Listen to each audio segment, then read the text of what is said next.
September 21 world gratitude day ആണ്, ലോക കൃതജ്ഞതാ ദിനം. വില്യം ഷേക്സ്പിയർ ഒരിക്കൽ ഇങ്ങനെ പറയുകയുണ്ടായി, എനിക്ക് ഒരു ജോഡി ഷൂസ് വേണം എന്ന് പറഞ്ഞ് ഞാൻ ഒരിക്കൽ കരഞ്ഞു. എന്നാൽ ഞാൻ കുറച്ച് കഴിഞ്ഞ് പുറത്തേക്ക് ഇറങ്ങി നോക്കിയപ്പോൾ 2 കാലുകളും ഇല്ലാത്ത ഒരാളെ കണ്ടു. അപ്പോൾ ഞാൻ എൻ്റെ കരച്ചിൽ നിർത്തി ദൈവത്തോട് ഞാൻ നന്ദി പറഞ്ഞു. എനിക്ക് 2 കാലുകൾ ഉണ്ടല്ലോ എന്നതിനെ പ്രതി ഞാൻ നന്ദി പറയുന്നു എന്ന് അദ്ദേഹം പറഞ്ഞു.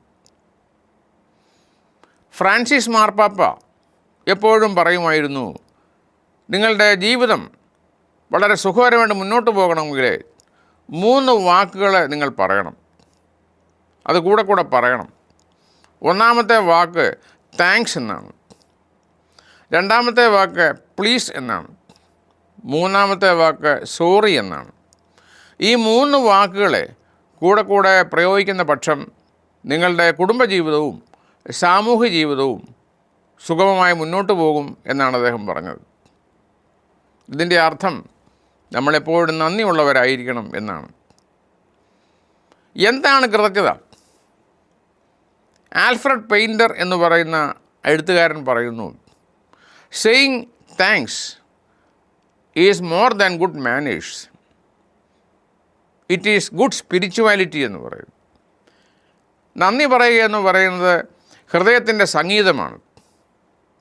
നമ്മുടെ ആത്മീയതയാണ് നന്ദി പറച്ചിൽ. ദൈവത്തിന് നന്ദി പറയുന്നതാണ് ഏറ്റവും വലിയ ബലിയർപ്പണം എന്ന് നാം കേട്ടിട്ടുണ്ട്. നമ്മുടെ സാമൂഹ്യ ജീവിതം സുഗമമാകണമെങ്കിൽ, നമ്മുടെ കമ്മ്യൂണിക്കേഷൻ സുഖകരമാകണമെങ്കിൽ, അതുവഴിയായിട്ട് നമുക്ക് സൗഹൃദം വളർത്താമെങ്കിൽ അതായിരിക്കും ഏറ്റവും വലിയ ഉപകാരം നമ്മോട് തന്നെ ചെയ്യുന്നത്. ഇന്ന് ലോകത്തിലെ ഏറ്റവും വലിയ പരാതി എന്നാണെന്ന് ചോദിച്ചാൽ ആർക്കും ആരോടും നന്ദിയില്ല എന്നുള്ളതാണ്. ആർക്കും ആരോടും നന്ദിയില്ല. അതാണ് എവിടെയും കേൾക്കുന്ന ഒരു പരാതി. അതാണ് നമ്മളൊരു കാര്യം മനസ്സിലാക്കണം. നമ്മളെ കുട്ടിയായിട്ട് ഈ ലോകത്തിലേക്ക് ജനിക്കുന്നത് കരഞ്ഞുകൊണ്ടാണ് നമ്മൾ ഈ ഭൂമിയിലേക്ക് വരുന്നത്. പിന്നീട് നമ്മളെ മാതാപിതാക്കന്മാരെ സഹായിക്കും, അധ്യാപകരെ സഹായിക്കും, സമൂഹം സഹായിക്കും. വാസ്തവത്തിൽ അതുകൊണ്ട് നമ്മളെല്ലാവരോടും നന്ദിയുള്ളവരായിരിക്കേണ്ടതാണ്. നമ്മുടെ സാമൂഹ്യ ജീവിതവും വ്യക്തി ജീവിതവും നമ്മുടെ വലിയ നിക്ഷേപങ്ങളാണ്. ഡെയിൽ കാർണേജ് എന്ന് പറയുന്ന വലിയ എഴുത്തുകാരൻ, അദ്ദേഹം എഴുതിയ വലിയ പുസ്തകമാണ് how to win friends and influence people.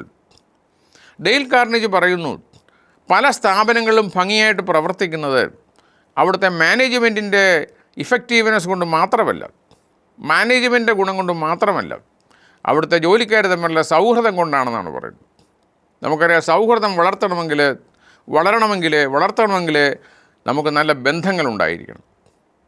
നല്ല ബന്ധങ്ങൾ വളരണമെങ്കിൽ നമ്മൾ തമ്മിലുള്ള കമ്മ്യൂണിക്കേഷൻസ് വളരെ ഭംഗിയായിരിക്കണം, ഈസി ആയിരിക്കണം. അപ്പോൾ അതുകൊണ്ട് എപ്പോഴും നന്ദിപൂർവ്വം എന്നുള്ള ഒരു മനോഭാവം, നന്ദിയോടുകൂടി പ്രവർത്തിക്കുക, നന്ദി എന്ന് പറയുന്നൊരു മനോഭാവം അതെപ്പോഴും അത്യാവശ്യമാണ്. നമ്മൾ പറഞ്ഞത് കേട്ടിട്ടുണ്ട്, നല്ല വാക്കുകൾ പറയുന്നവർക്ക് മുളക് പോലും വിൽക്കാം, എന്നാൽ നല്ല വാക്കുകളെ പറയാത്തവർക്ക് തേൻ പോലും വിൽക്കുക അസാധ്യമാണ്. തേൻ പോലും വിൽക്കാനായിട്ട് പറ്റില്ല എന്ന് പറയുന്നത്. അപ്പോൾ നമ്മുടെ ജീവിതത്തിൽ നന്ദി എപ്പോഴും ഉണ്ടായിരിക്കേണ്ടത് ആവശ്യമാണ്. നന്ദി എന്ന് പറയുന്നൊരു വാക്കാണെങ്കിൽ കൃതജ്ഞത എന്ന് പറയുന്നതൊരു പ്രവൃത്തിയാണ്.